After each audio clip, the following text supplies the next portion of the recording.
What's up, you guys? Sean Ross Sapp, managing editor, FightfulMMA.com. Head over there, get all of your MMA news. We've got your UFC 232 results, your coverage, all that good stuff. We have tons of articles up at FightfulMMA.com right now.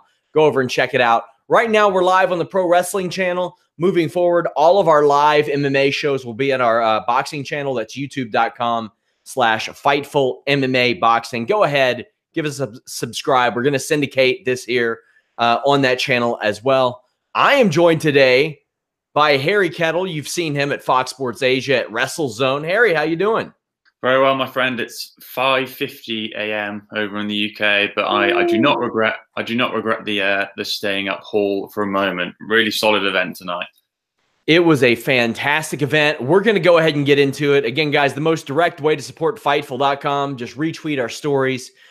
Comment on them, share them, Facebook, Twitter, all that good stuff. It really helps us as a growing MMA, pro wrestling, and boxing website. But I think the theme of the prelims, at least what I learned on this show, was that beating Renan Barão means absolutely dick. Because Andre Ewell didn't do anything. Brian Kelleher didn't do anything. You had Montel Jackson, who missed weight. Kelleher threw some ill-advised naked kicks early, got countered. Jackson's range was a problem early. And then an elbow cracked Kelleher. And as Kelleher tried to scramble, he ended up getting put in a really nice Darce choke. Then as Kelleher's leaving the cage, he told Jackson he's going to give him the 20% that he lost out on by missing weight because he has a family. I thought this was a fantastic submission by Montel Jackson. Classy move by Brian Kelleher. Any notes from this one? Yeah, well, Brian's going to be a tough guy for anyone to get out of there. You know, I mean, he's exactly got a perfect record in the UFC, but we've all seen what he can do. We've all seen him surprise people. Coming into this fight, I felt like as a veteran, I think he maybe not had the edge, but he certainly had something going for him. I think Montel, great record coming in, but we all know that it's a completely different ball game when you actually get into the UFC. Impressed the hell out of me, Montel Jackson, because I think after missing weight, the pressure just ramps up naturally. Really impressed to see how he performed, and I think he's still quite young. Obviously, yes. Brian Kelleher isn't the kind of, it's not high level win in comparison to the rest of the guys in that division, but this should give him a ranked guy higher above now, I would have thought. Yeah, you could do worse this early in your UFC career. Same could be said for Curtis Millender, who is now on a 3-fight winning streak. Halts Seer Bahadazada's 3-fight winning streak. Now, a fun fact, we did an interview with Curtis Millender, and Seer Bahadazada has such a rabid fan base. They downvoted the hell out of it. Yeah. Anybody that he faces, I told James Lynch, go interview that guy. We're going to get traffic off of it. I'm down for it. I like it. Millender had these nice kicks at range, but they didn't always have power. He had a flying knee that met some success, and CR was finding some success with these punch exchanges as well. CR grabs this great body lock into a trip and spent the round on top of Millender. And then it was almost peculiar how this fight ended. There was this shot from Millender where Bahadazada just shook his head for like 20 seconds, then spent the next 20 seconds getting lit up. What followed was some downright sad takedown defense from Millender, from a punch-drunk CR and no effort to scramble. Ultimately, Millender's able to take home the unanimous decision victory, and this is a good win for him. It seemed like Bahadazada wasn't on the winning streak he was on because he doesn't fight that often, but this is a good win for Millender, I thought, and he found some things that he could work on as well. Yeah, I think if that fight goes 2 minutes longer, maybe 3 minutes longer, and the momentum continues to shift, it's one of those maybe saved by the bell a little bit. Curtis Millender is one of those guys that people they've gotten behind in the past, but never quite to the extent of some other guys. I mean, like you said, you just look at Curtis Millender's win record. He's got he had 3 knockouts in a row and knocked out Thiago Alves, which is no small feat. He's beaten Max Griffin, who's beaten Mike Perry. The names alone, obviously. Names don't mean everything in MMA, as we know, but like you said, he summed up the performance brilliantly. I think it was always going to be tough for him. I think that there was maybe people were expecting CR to come in and do some really big things. It was kind of, I think actually eased the pressure on Curtis a little bit because less eyes were on him. He could go about his own business. Yeah, impressive win. Afterwards, Curtis Millender calls out Mike Perry, but calls him Michelle Perry. Wow. Okay. Good one. Mike Perry's going to have a job in the UFC. Mike Perry will have a job in the UFC in 10 years, and he could go 5-10. I fully believe that. I do too. He's just one of those guys that's going to stick around, and he'll fight absolutely anybody. So they figure, why not keep him around? Also, he's an interesting guy. He'll sell the fight, may say some dumb things on the way, but I would recommend you guys watch the third round of this. The first fight was completely harmless. I would never, however, recommend watching a Uriah Hall fight because the man is one of the most frustrating fighters in the world to watch. How do you know what's going to happen? And before he was saying, it's a new Uriah Hall. It's Uriah Hall 2.0. And I'm like, I don't know what that means. I just know that every time he steps into the cage, I don't know until at least a minute in what we're going to see, whether he'll pull the trigger or not. And Devon Lewis went right after Hall, as I thought he should have. And he met a great deal of success into the third round. And then he got caught with this just sick right hand counter hook from Uriah Hall. And that'll get it done. And Uriah Hall can do that to anyone, I think, in that division. I don't know that there's anybody that he is out of his depth against if he connects with that type of a shot. I mean, we saw that put away Gegard Musashi, not that shot, but a shot. We've seen him do some amazing things in there. And he somehow was ranked 14th coming into this fight. He's going to retain that ranking, but I think that Devon Lewis could have done a lot worse than to have the performance he had tonight, and Uriah Hall picks up a win and hangs around in the UFC. Yeah, man. Like I've got kind of a personal attachment to Uriah Hall. He was on one of the first Ultimate Fighter seasons I remember watching a few years back, and at the time, obviously, everyone said next Anderson Silva, next this, next that. But we, like you said, it's the same story. We saw it in his very first fight proper in the UFC in the finale. Lost against Calvin Gastelum, seemed to crumble under the pressure. He's just a great come-from-behind fighter, given the right kind of fight. Like, obviously, in his last outing, we saw him against Paulo Costa. That's the kind of level I think you need to reach in order to get past him, because he is a tough guy to get out of there at the same time as he's tough to kind of absorb shots from. I think the story is going to be for him after the fact is going to be his post-fight speech about his sister and about obviously it's post-fight speech isn't something a lot of people will necessarily hang around for, but when you've got a guy who clearly is just pouring his heart out, the people can attach themselves to that. And you look at Uriah Hall, he's had an up and down career, but I said before this fight, I think because it's just one of those where he made most people didn't actually really know if he was even on the card. They just kind of saw it and thought, oh, Uriah Hall's fighting, that'll be fun. If he could get the win, which would have always going to be a finish because he's not really a decision guy, then it could be, a bit of a springboard for him. He's 34. We've seen guys in the heavier divisions like Daniel Cormier rise up in a later stage of their career. I think, preemptively speaking, I think if he can get another one or two wins together, then he could get himself another marquee fight. Yeah, I'm with you there. I completely agree. Early in the fight, he was sticking to the jab and the low kick, but it seemed like he was loading up for one of those big spinning attacks that sometimes put people out, at least in his experience. That didn't happen, and the counter worked. We see he's got power everywhere. He's got power in his hands. He's got power in his feet. It's a matter of connecting and really pulling the trigger. That's always been the blueprint on Uriah Hall. And Devon Lewis, hey, that's fine. You got knocked out by Uriah Hall. That's going to happen. That just happens. Nathan Wood dominated Andre Ewell, landed a submission in round 3. Ewell has some real fundamental thought flaws for like a 30-year-old in the UFC. Didn't seem to put together combos, got himself pinned, tried to work out of the guard a little too much without putting his feet on the hips. I thought that the commentary was spot on, especially Cris saying he squeezed a little too much, didn't work elbows or anything out of that guard if he's going to be there. Wood controlled this entire fight. Ewell has no ground game, major flaw. Wood briefly fought off a rear naked choke, gets put belly down and tapped out. Nathan Wood looked really good, and he asked to be on a card in the UK in March. I hope he gets it. I think he is the right type of person to put on that show, and I thought this was a fantastic performance for him, Harry. Yeah, Nathaniel Wood is the kind of guy that you can slot right into that co-main position in London. He's going to draw a ton of fans. The thing about Nathaniel Wood is people who may have not seen his work would have seen his recent record. They've seen he's got a couple of losses on there, but that's not an indication of him as a performer, as a fighter, because he is someone who can just improve so much, so drastically in between fights, because he's just got a cool head on his shoulders. I was at a fight in his last Cage Warriors fight before going to the UFC back in February.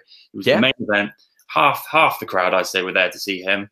And he starts the guy within 90 seconds, because he's just got these quick shots where you have to rewind to see what he's done. He's that kind of fighter. You're just like, but he's just moving so quickly, and he just has so many tools in his arsenal, and he's got that composure that you don't really see from British guys at that high level, because we've seen Darren Till, we've seen UK and Irish guys over the last maybe few years who have got a bit of momentum together, got to the UFC, and then crumbled. I'm not saying that's not going to happen for Nathaniel Wood, but this was not his initial matchup. He had Duke, which would have been a phenomenal fight. Yeah. I'd still love to see that fight, but he adjusted to the situation, and he's the kind of guy the UFC can rely on. He's a poster boy. Really big night for him. Yeah, what I like is ahead of his last loss. I think he last lost in 2016, but he started off his career with all these fantastic finishes, and then he went to the scorecards a couple times. Since that loss in 2016, he's finished every single fight. That is a lot easier said than done at 135 pounds. You're not seeing a lot of guys finish 7 straight fights in that weight division. And it's not like he was facing scrubs in Cage Warriors either. He's facing arguably the easiest fight that he had, or the lowest quality opponent he had there, was Vaughn Lee, who was a UFC veteran. Yeah. Because, he fought some good people over there. I know he fought Josh Reed over there, and he had some good opponents. So I'm excited to see what we see out of him next, because I was very impressed by him tonight. It was such a matter-of-fact performance, and his skill set was pretty transparent there. Andre Ewell was not getting out of this. No. Ryan Hall with an insane round 1 submission over BJ Penn. This was unbelievable. BJ Penn had not won in 8 years. Felt like Ryan Hall had not fought in that long. All things considered, I didn't really think BJ Penn looked terrible or anything. It was the fact that he got caught with an Imanari roll from one of the best jiu-jitsu guys in the game, and I'm going to see if I can find a GIF and show the people that didn't see it. It was an unbelievable heel hook submission. Like, you have to see it to believe it. But that's ultimately what it boiled down to. And BJ Penn's first submission loss. What did you think of this performance? Man, just scary. And Ryan Hall is terrifying just because of the demeanor. He's just kind of like, there's nothing. There is nothing there, and he's just kind of goal calculated. Like you said, it was just an exchange. They were just stood up, waiting for something to happen, and then click of the fingers and it's done. And Ryan Hall said afterwards that he felt the knee pop pretty good. It's never nice to see that with a guy like BJ. It was interesting to see BJ tap so quickly. I think people had those two schools of thought: either something popped, something went wrong, or he just realized that things were on the verge of going very wrong for him. But yeah, Ryan Hall, man, really unassuming guy, but that's the kind of fighter that you love to watch if you're a jiu-jitsu lover. Here's a look at that Imanari roll. If you all haven't seen it, I'll get it on there quickly. Whoa. It was beautiful. Then into the heel hook. I'll exit out of that before UFC pulls this video, but it was amazing. And there's no shame in getting caught in a heel hook, even an Imanari roll heel hook by Ryan Hall. For BJ Penn, what does that mean? Do you think he fights again? Because I think he's so stubborn, he's going to. I think the only thing that could probably get him to hang it up is if they went to Hawaii finally and he got to fight there.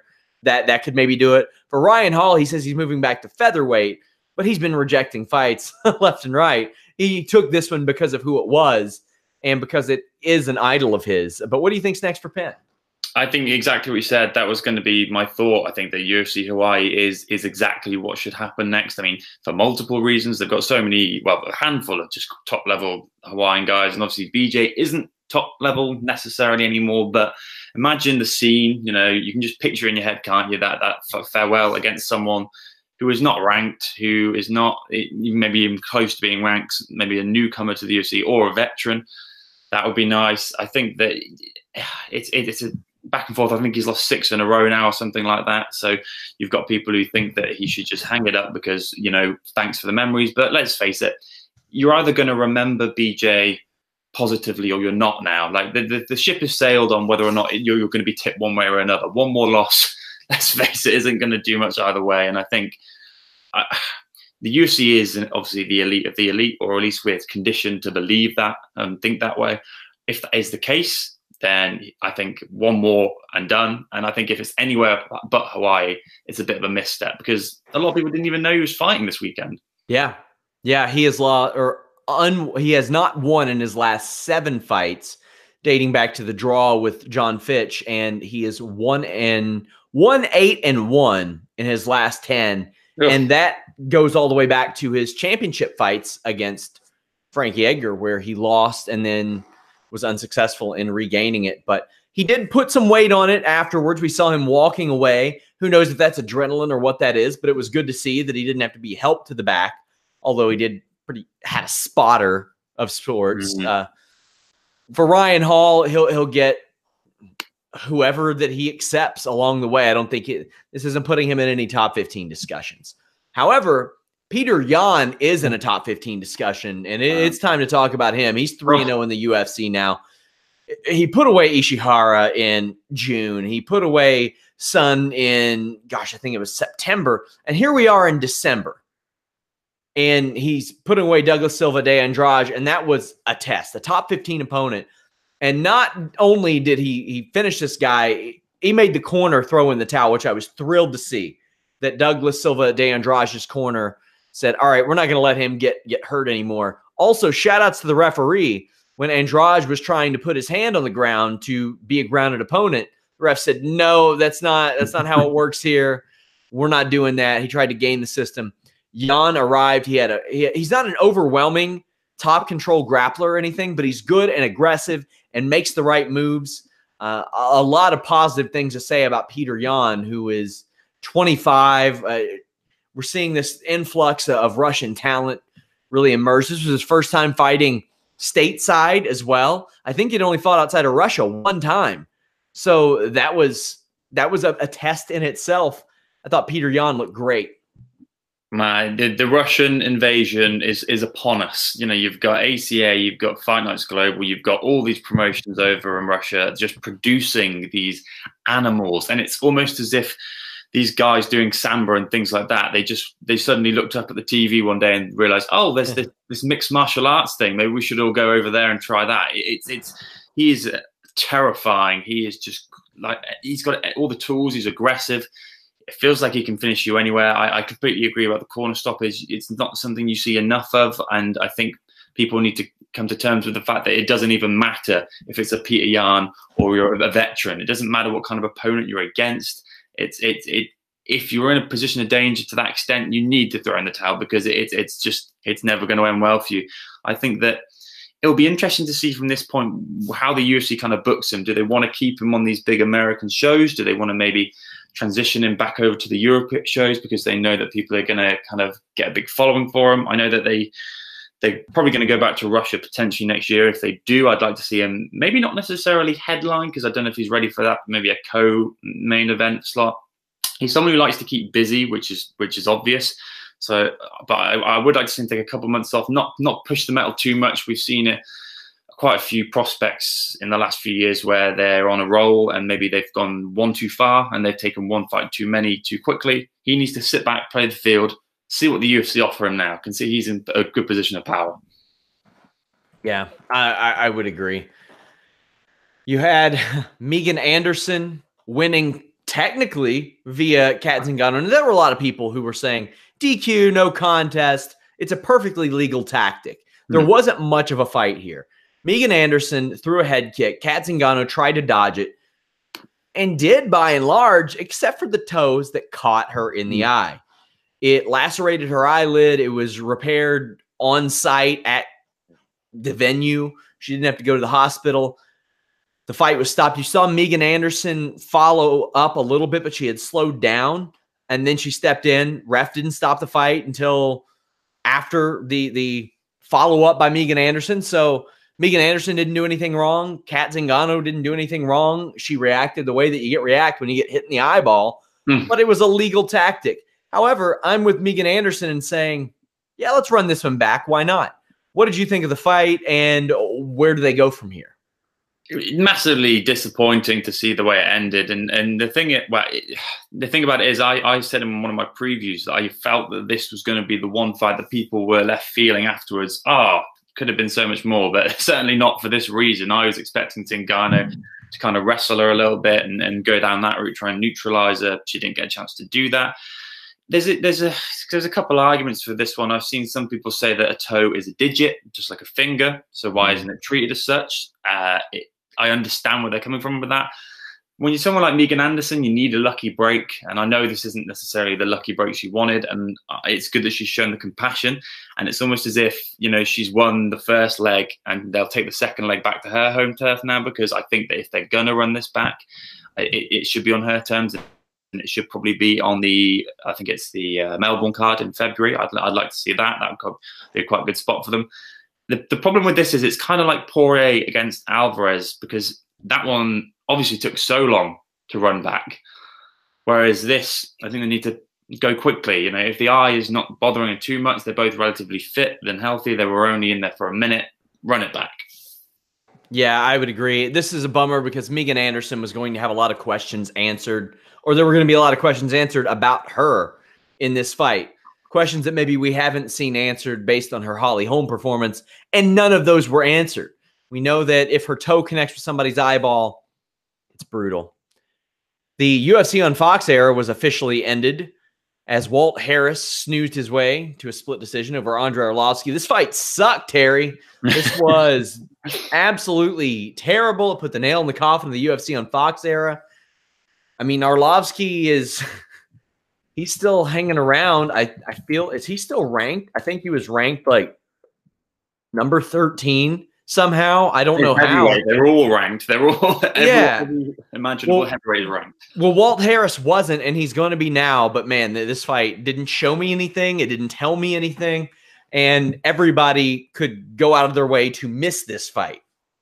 Yeah, it's not that you don't care about it, but it's the perfect indication of how the Fox era has petered out. You had Velasquez against Dos Santos in an absolute war 7 years ago, and now we fast forward to here, and this is how it all ends. It was quite funny seeing Joe Rogan interview Dana after this point, and they were clearly told to give a thank you to Fox, and it just looked like Dana was really forcing it, given that he'd just seen a bit of a snooze fest. Yeah, Walt Harris is just one of those heavyweights, isn't he? He's just, we haven't seen much of him. We need to wait for the point where he's really challenged. Arlovski is never going to be that kind of guy. I think this may be one of the final times that we see Arlovski in there. He's a legend, but my God, how much more crooked can that nose get? Yep. Over on the pay-per-view portion of the show, we started off with Alexander Volkanovski TKOing Chad Mendes in round 2.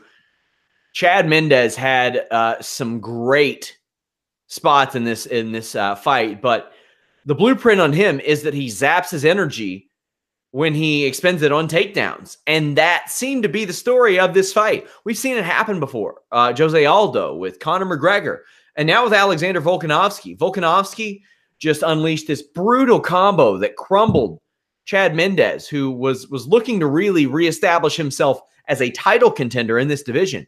Instead, we have an Alexander Volkanovski who is someone to be reckoned with, as he was ranked number 10 going into this, Mendes number 5. I thought that Volkanovski showed great heart and not, how do I put this? It's not so easy to get out from underneath Chad Mendes. Some people do it, but it's not so easy. Volkanovski did it and then stood up, knew where he was, pressured Chad Mendes, which Mendes hates, especially after a takedown. It is the way you beat Chad Mendes, and he employed it perfectly. He did exactly what he needed to do to beat Mendes on this night. Man, the thing that struck me was when the takedown came, the first one especially, and Volkanovski just kind of pushed his way back to the cage, calmed himself down and got up. And I think Mendes looked at him and was kind of like, wait, what?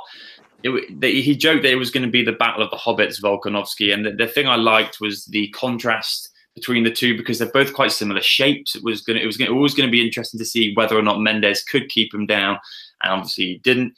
I love the stand-up trades. When Volkanovski is just so confident, he just oozes that kind of natural bravado. I think he's got a great little gimmick where he says he wants to kind of eliminate all the pretenders and all the kind of people in MMA who say that they're this and they're that. I really like that, like a natural babyface kind of thing. He's great, and the fight against Elkins, some people were questioning, you know, how he was struggling to put him away, but Darren Elkins is a completely different animal. He's a freak of nature. Yeah, that's a whole different thing altogether. He just finished Chad Mendes, and people can say what they want about how much time Mendes has spent off, but like you said, it's a case of Volkanovski knew the blueprint, followed the blueprint to a T, and won, because we saw Mendes beat Jury quite convincingly, so he's clearly still a top-level guy. Volkanovski, 30 years old, just one of those abnormalities in MMA, to the point where he was, you know, they were saying about it on the broadcast, 214 pounds when he was a rugby player, and anyone who knows rugby will know that's rugby is one of those sports you don't mess with those guys. He has such a cool demeanor for someone that would play rugby. A lot of them are meatheads. Like I'll attest to that, being in the UK. But he's really exciting guy. Would like to see him back in there as soon as possible. Hopefully another top name, but I'm not sure who would want to take that fight at the moment. Yeah, especially if they threw that on the Australia card. That's a couple months, maybe a month and a half. That's not easy. I mean, maybe somebody would want to take the flyer on that, but he's 6-0 in the UFC now. A couple of those fights not at featherweight, but considering the fact that Max Holloway is wanting to jump up and down and stuff, I think we've got a contender in Volkanovski. I do think, I mean, it's weird to say he needs another top flight win, but I wouldn't mind seeing him against a Frankie Edgar. But do you want to risk Frankie Edgar picking him off? Or do you even care? Do you let the cream rise to the top in that regard? You got to have some of these guys in high-profile featherweight fights, though. That way Max Holloway can have some contenders, assuming he stays there. Dana White wants him to move to 145, so we'll see how that goes. Yeah. We had Corey Anderson defeating Eliel Latifi. Eliel Latifi, very underrated, but Anderson had a good game plan, man, and it's wear down Latifi. Test the gas tank of Latifi, who had teased a move to heavyweight pending what happened to Gustafsson. So it looks like Latifi may just be hanging around at light heavyweight. But Corey Anderson, a thing that I like that he did, he wisely showed up yesterday on championship weight because he said, Gustafsson's fighting, Jones is fighting. There's a good chance one of those doesn't make it to Saturday night. I'm going to go ahead and show up on championship weight. And he did, as did Zingano, by the way.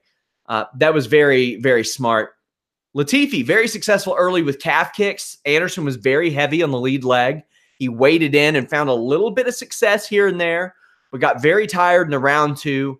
And Anderson is the complete opposite. He's got that gas tank, one of the best in light heavyweight history, quite frankly. Starts ripping to Latifi's body. And although he improves like categorically over fights, Anderson finds way to get himself in trouble, but was able to pick apart Latifi at range in round three, ended up winning. And after it looked like Anderson was maybe out of that UFC light heavyweight top 5 about a year and a half ago or so, he's right back in the thick of things. He's got 3 straight wins. Such is the nature of 205. It's one of those divisions. And just carousel. Yeah. And just as I just had a look at his record there, 2/3 of Corey Anderson's wins have come by decision. He is one of those fighters, flies under the radar. But the thing that kind of surprised me pleasantly about this fight, maybe in comparison to some of his others, was his output and his volume. And I think it was the same kind of thing I said when Colby Covington beat Dos Anjos. I was just surprised at how he was willing to kind of mix things up, come forward, keep getting in the face of Eliel Latifi, instead of just maybe grinding out a result as he has done in the past. I was in Hamburg back in the summer, spoke to Corey, and it almost felt like after what he went through, the Manoa loss and, over in St. Preux, he just seemed to have a clearer perspective. He was honest with himself. He was down to earth. He kind of lost any cocky edge he may have had before. And he focused, he's now focused on what he wants and what he wants to do, which is win the title. And like we've said, in the division like that, how can anyone say that any guy in that top 15 isn't going to make a run to the top? And it's both a bit an indication of, you know, what the state of the division is like, but it's also exciting to think that any number of new guys could come through, the likes of Reyes, and we've seen Blachowski, you know, rise up. But yeah, I'm excited to see where he goes from here, even though some people will look at him and say, you know, dull fight. Michael Chiesa made his debut at welterweight, taking on an idol of his in Carlos Condit. Now, Carlos Condit has lost 5 fights in a row, no win since May of 2015. Since beating Nick Diaz for that interim title, he is 2-9. But still, he found some bits of success in this fight. This, I thought, was a fun fight, a must-watch fight. Condit locked on an armbar and threatened with a couple of submissions. Chiesa changed the pace of round 1, took Condit down and controlled him, ended up finishing off the fight. I reached out to my catch coach and I'm like, well, what is this? They announced there's a Kimura in the cage. It was basically a one-arm Kimura or double wrist lock, but it's not a double wrist lock if you don't double the wrist lock, so it's just a wrist lock. So Michael Chiesa is able to hyperextend Condit's arm behind his head, apply the pressure towards his shoulder, and finish with a wrist lock applied on one arm. This was an amazing finish. It's going to fly under the radar because of the Ryan Hall Imanari roll into the heel hook. But this was an incredibly innovative submission hold and a great performance from Chiesa. He got into deep waters, got himself out of those deep waters, and was able to pull through and gain this victory. I want to know what you thought of Chiesa's performance before we talk about Condit.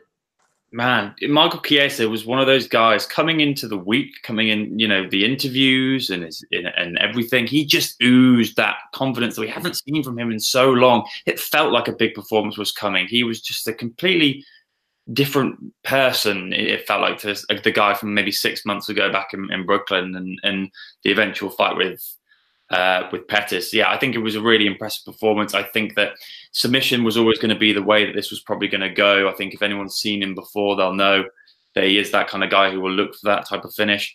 And he didn't show Condit too much respect.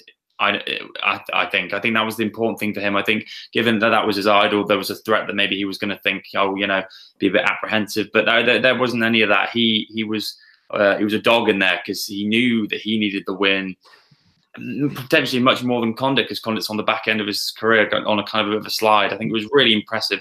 There's a lot of options for Chiesa, I think, that people aren't maybe looking into, because I think because of the whole kerfuffle with Conor and a couple of his losses, people forget that, you know, he's had a relatively impressive resume in the UFC. I mean, he's beaten Al Qainta. And I like him, you know, that's no small feat. He's beaten Trinaldo, who's you know, finished off a lot of guys, Beneil Dariush, and this is all at a weight that he didn't feel particularly comfortable at. I think welterweight there opens up more options for him. Really excited to see what he gets booked into next. I think an Alex Oliveira would make sense. A couple of guys who used to fight at 155 and now fight at 170, and Oliveira coming off that brutal loss. Oh my God. I don't know if he's recovered, so we'll see how that one goes. If you wondered what the submission looked like, guys, if you didn't watch it, here it is. And I'm not going to play the video, but as you look here, it's almost like a stockade in a way, except not with the arms. He's kind of doing it with the legs too, but because of that single wrist lock that you see there, almost like a stockade, and he doesn't have it reached around, but it's a straight arm bar. It is a fantastic submission where he uses his weight. He has the hips high up on the body of Condit. Just an unbelievable, fantastic submission that is. And for Carlos Condit, if he wants to fight, they'll let him fight. If they say, no, you're not going to fight anymore, he can go to Bellator and he can make 6 figures to fight somebody over there, because you know they would just love to throw somebody in that 70-pound division.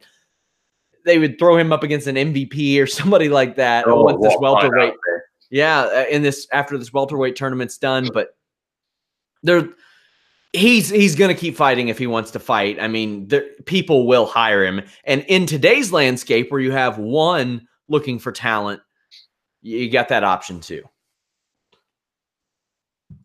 What do you think is next for Carlos Condit? the UFC seem to struggle with guys like this when it comes to the decision of whether or not they cut them, and it's almost as if people like Dana wants to wait to see what Condit wants to do, kind of show him that respect, because obviously he's been involved in so many wars over the years. In a multitude of interviews before this fight, you know, Condit was kind of indicating that maybe this was one of his last pushes, last stands, and I feel like he'd retire. I don't know what he's got else going on from outside of the cage, but I feel like a retirement might be coming. He's been in there with, you know, there's no joke kind of guys, you know, Alex Oliveira and, like you said, Michael Chiesa, Damian Maia, and they've all kind of had the same success in terms of submission games. I think he's done, and I think he might announce it soon. He's considered retirement in the past. I know that he's talked about that. Yeah, I think he's done. Reminder, guys, subscribe to the new MMA channel. That's youtube.com/Fightful MMA Boxing. Do us a solid. We're pushing towards that 1K subscriber mark. But then it happened. What will become one of the all-time iconic moments in UFC history, solidified in my mind the greatest women's fighter of all time. Let's take a look at it. Here's how it appears on FightfulMMA.com, and you see this slugfest unfold, and this is what did it. Cris Cyborg getting blasted by Amanda Nunes. Now, Cris Cyborg met a little bit of early success, and people don't usually go at Cyborg like that. Now, something I brought up often was before the Rousey fight became a real possibility, you didn't necessarily see Cris Cyborg fighting at range. She would get in and fight inside like that. But regardless of what you say about how the Cyborg-Rousey fight would have went, you do not want to fight a Ronda Rousey on the inside where you can be thrown. And Cris Cyborg was adapting her style, I think, for that, and became a way better fighter than we saw in her early days because of that. We would see her keep women at the end of her punches, but she didn't lose power as a result. So we would watch her back people to the cage and then finish them, which also happens to be Amanda Nunes' MO. What we haven't necessarily seen a ton of out of Amanda Nunes, except in the Rousey fight, is how she reacts to pressure. And when somebody steps forward to her now, we can pretty much expect her to stand in the pocket, throw down, not be afraid, even if she gets cracked. She got cracked by the most fearsome fighter in female MMA history, arguably MMA history, and was able to face plant her shortly after. What was your reaction to the start of the fight through the end of the fight? Because it didn't take long to experience. I did not think it would be over that quickly. I think we've seen Amanda Nunes have a range of different fights. We've had the Valentina Shevchenko fights where she's, you know, dragged it out for the 5 rounds. We've had the Pennington fight where she's dominated for 4 rounds and then just finished her off. We've seen the Ronda fight, the, you know, Misha, and so on and so forth. I was stunned. I think the thing that people have forgotten, and the thing that the UFC have potentially dropped the ball on, is that after that win over Ronda, Nunes had the potential to be the hottest thing going. And then we had the big kerfuffle with the Valentina pullout, where people maybe suggested that she was afraid of her, which was ridiculous at the time and has proven to be so to this day. I think that people forget just how ballsy she is, because she's another fighter, just kind of like I hinted at it with Nathaniel Wood. He come on leaps and bounds. It doesn't matter if they've got a couple of losses on their record, because they're going to adapt, they're going to improve, they're going to change their game up. And it's the mystique of Cyborg that you need to get through, isn't it? It's getting past that idea that that you can't beat her, she's invincible, because now that law is gone. And I think that because the key for this one was that Nunes was coming up, and not many people realized that she was coming up to her natural weight, but she would probably have felt equally as comfortable if she would have down 135. And that helped her massively, because the pressure was off. You know, it was one of those situations where, yeah, like Joanna, if she'd have won, amazing. If she hadn't have won, well, she's lost to kind of, you know, a dominant fighter. I think the lack of pressure was important here. And just the fact that Cyborg, after she didn't get the finish, she could have taken a step back and maybe kind of seen how it was going, tried to play out a little bit, create some distance. But she got dragged into it. When she felt Nunes' power in return, that she saw red, and Nunes dragged her down, kind of poked her in, and finished her. And it was beautiful, unbelievable. It is amazing. Cris Cyborg's contract up in March. Have we seen the last of the UFC featherweight division? Because they got nobody besides Megan Anderson and Macy. Maybe I think she's going back to 135. Who knows? They don't really have anybody. It's a celebrity division. I guess they can keep the championship technically and run it as the same celebrity division that it's always been. But then you look at women's bantamweight. You have Durandamy. You don't want to give her a title shot in any weight division because you never know if she'll fight or if she'll make it to the fight. Holly Holm's coming back next year, but how many times can you go to that well? Amanda Nunes has not fought Holly Holm, so there is that.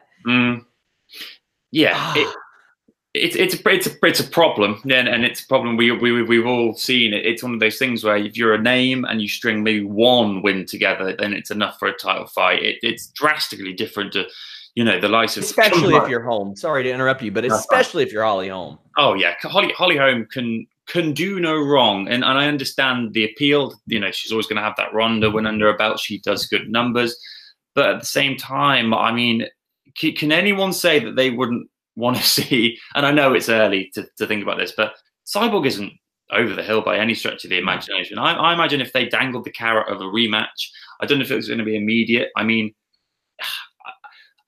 there's no one directly for Nunes, because obviously I think Holm is the fight with Julia Budd been booked for Holm now. Is that set in stone? The next fight with who? Aspen Ladd, you mean? Aspen Ladd. She She is expected to face Aspen Ladd on March 2nd. But yeah, I would imagine if Cyborg wants to keep fighting in the UFC, that is, she will want her championship back. Who else is she going to fight? Yeah, I mean that's it. I mean, the thing is, I think, like you said with Megan Anderson, that's the next person they'd want. But I think Anderson would need to get another emphatic win over Zingano in order to kind of get back to that point. I think, like you said, I think they'll keep it there, the title, and I think Amanda Nunes will sit back and kind of be like, you know what, just come up with ideas for me. And I wonder if it's going to be a Stipe Cormier situation where Nunes ends up getting booked with someone else, or hinted towards getting booked with someone else, and then Cyborg kicks up a fuss and says, "Whoa, what's going on? I'm the most dominant fighter in the division." If I had to hang my hat on it, I'd say that they do have rematch, but I don't think it's going to be for at least another 6 months. Yeah, I would agree. And the UFC will have to renegotiate Cyborg's contract as a result because it is expiring soon. But I look and bless Megan Anderson. I think she's wonderful. I like her as a broadcaster and speak very highly of her. A wonderful woman. But when you say bring in the featherweights, who? Yeah. Who are you talking about? Some 37, 38-year-old women, some people who have 4 or 5 fights under their belt. I mean, people are telling me Felicia Spencer, she's got 5 fights. 5 fights, man. That's it. And bless her, get her in the UFC on that. I mean, maybe it'll work, but there are not a lot. You can't fill out a top 15 division with what's available because Bellator beat you to the punch. Bellator got Julia Budd, who, by the way, Amanda Nunes has beaten before.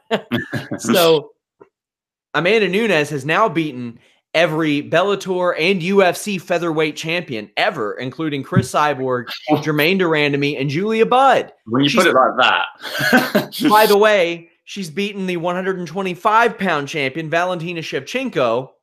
Valentina Shevchenko beat the greatest 115er of all time.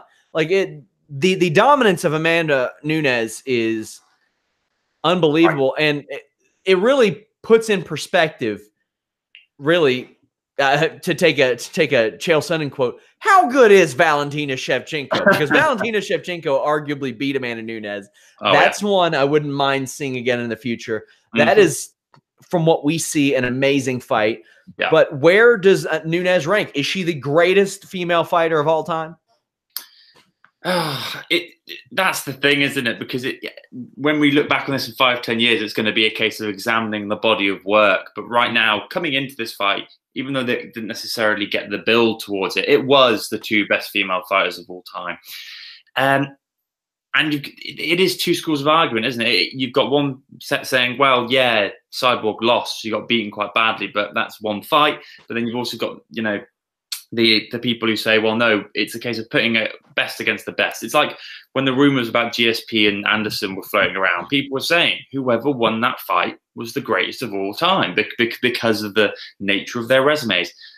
I would say that I think she is. I think that Nunes probably does hold that mantle now. But again, if they had a rematch and Cyborg beat her, where does that put us? Does it? Yeah. You know, it's tricky. When I look at the resume, I see Amanda Nunes with wins over the greatest 125-pounder of all time that we know of, Valentina Shevchenko. Besides Nunes, the greatest 135-pounder that we knew of, Ronda Rousey, and the greatest 130 or 45-pounder that we've ever seen in Cris Cyborg. And when I see that and I do the math in my head, I'm thinking, well, that certainly is a recipe, at least for right now, as the greatest female fighter of all time. Then you throw in there de Randamie. She beat her too. De Randamie's still atop of the bantamweight division as far as the rankings go. If she was more reliable, I think it'd be open and shut. De Randamie gets the title shot, but she's not reliable. We never know if she'll make it to fight night. Oh, by the way, Nunes has wins over Julia Budd, as I mentioned. Vanessa Porto at a point where Vanessa Porto was really good. You had Shayna Baszler, Sarah McMahon. So not only that, she's got wins over NXT champions, WWE champions. Covering all bases. That's unbelievable.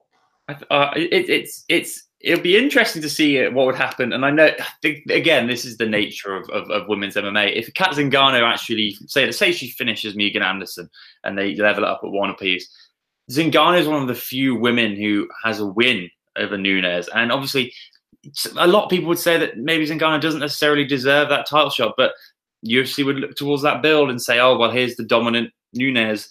And I think that would be quite an interesting fight if Zingano did win, because you need to build Nunes up as this just Terminator, just this early Ryback WWE-esque figure of just no, not stopping it. No, she's invincible.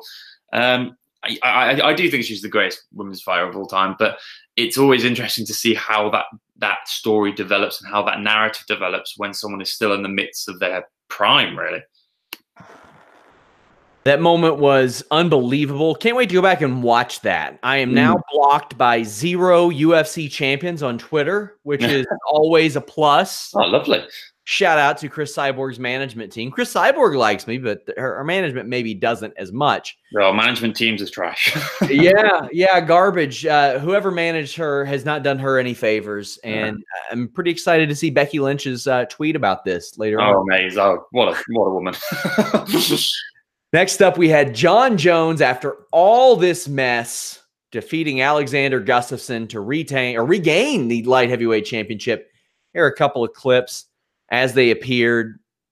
We see a nice lead elbow from Jones. We see a takedown in round 3. This led to really violent elbows, and it was the beginning of the end. And you always have people complaining about back of the head there. I think Jones did about all he could there. I don't think those were egregiously bad or anything. There's a lot of controversy about Jones coming into this fight with the drug test and all that stuff. I mean, he's an amazing fighter. Like, we don't have to break down his character issues every time we talk about him. We know it. The coke test, the PED popping, the DUIs, the hit and runs, all that stuff. Just him in general being an overwhelming piece of shit. However, he is also overwhelmingly the greatest UFC light heavyweight of all time. Early on, I thought Gustafsson did about as good as he could do, but man, this was not that 2013 fight. And Harry, I'll put it like this. I was not plugged in, not connected to the inside of MMA at all in 2013 when they had their first fight. And even I heard John Jones is not training for this fight. Even that got back to me, and I didn't know anybody. So I'm sure Gustafsson knew about it. This time was a little bit different. John Jones showed up prepared, and he finished Alexander Gustafsson. Something that when he didn't finish OSP, many people worried about, but now he's come back off layoffs, finished DC, finished Alexander Gustafsson. What does this performance tell you about Jones and about Gustafsson? Oh, it's so much to unpack, isn't it? It's been the story of the final quarter of the UFC, aside from the Conor fight. It's tough. I've fallen victim to it on social media and things like that. You know, MMA is an emotional sport. The fan base is emotion driven. They're hand in hand with pro wrestling in that sense. People get invested in the characters and things like that.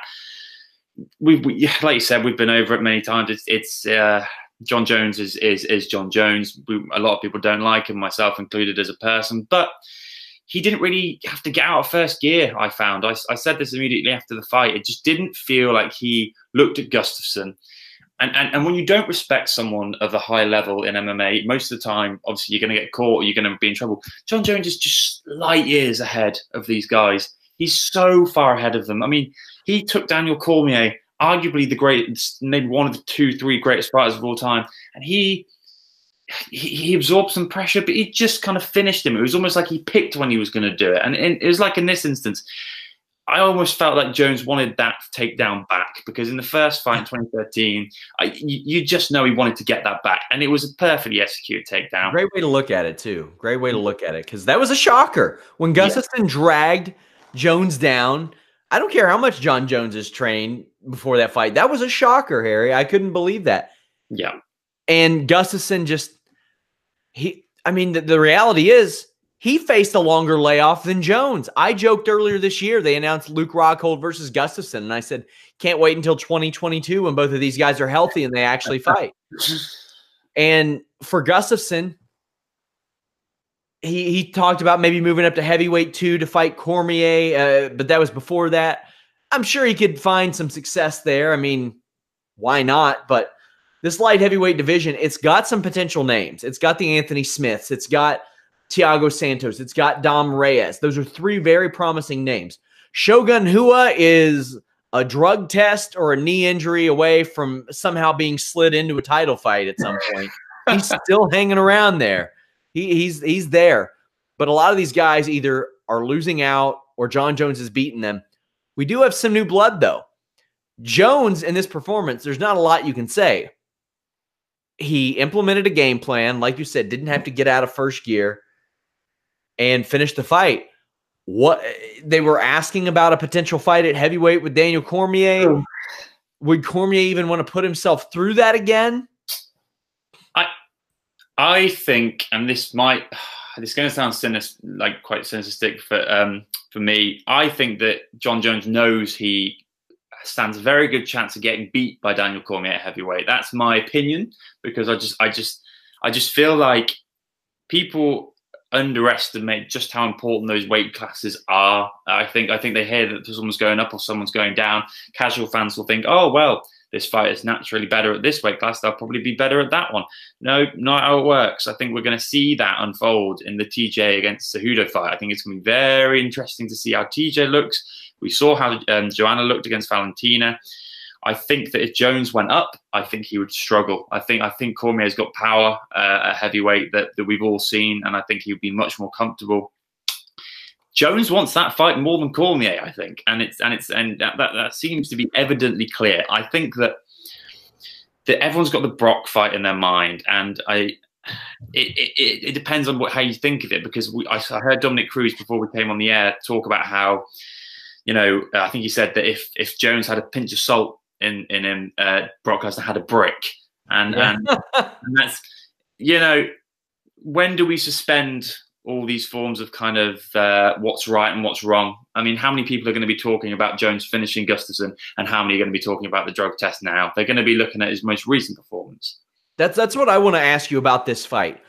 Years from now, when you look back at this card, which will you remember it most for? The John Jones fiasco and his subsequent win, or Amanda Nunes knocking out Cris Cyborg?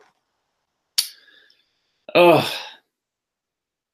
I think a lot of it depends on how Nunes, whether or not Nunes Cyborg had a rematch maybe later down the line, because I think that also, You can compare that to maybe JDS against Velasquez 1 in a sense, because obviously Velasquez came back and just starched him twice and then won that rivalry. I think that I will remember the fiasco side of it, I think, just because it was just so extravagantly ridiculous.